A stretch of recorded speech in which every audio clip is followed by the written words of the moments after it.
और नीति वचन से हम एक वचन पढ़ेंगे। हम एक से पढ़ते हैं, एक अध्याय का एक से।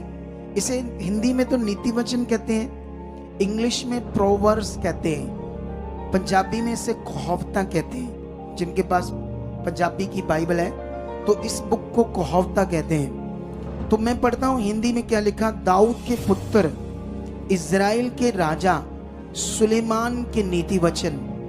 अब तुम्हें यह समझना होगा नीति वचन होते क्या है। नीति वचन का मतलब बहुत जिनमें बुद्धि हो, समझ हो, जिन बातों में बहुत बुद्धि और समझ हो, और ऐसा जीवन पाने की बातें और जीवन को राइट करने की बातें, उनको कहते हैं नीति वचन। समझ आया कि नहीं? जो आप एक नीति से चल पाओ, जो आप एक सही नीति बनाकर अपने जीवन को जी पाओ।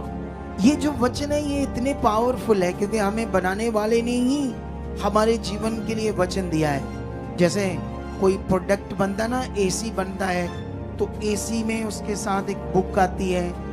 कोई भी दुनिया में इलेक्ट्रॉनिक कोई चीज बनती है तो उसके साथ एक बुक देते ना। तो वो बुक क्या है, उसके फंक्शन क्या है, कैसे उसे चलाना है, क्या क्या करना है, उसके स्विच क्या है, उनके मोड क्या है, वो सब बातें उसमें लिखी होती है। इसी तरह से जब उस मशीन को, प्रोडक्ट को चलाना तो उस पर बुक है। तो परमेश्वर ने हमें बनाकर हमारे ऊपर क्या दे दी, एक बुक दे दी, ताकि हम इन वचनों के अनुसार एक अच्छी नीति से हम अपने आप को जी सकें। कितनों को बात समझ आ रही है? हालेलुया।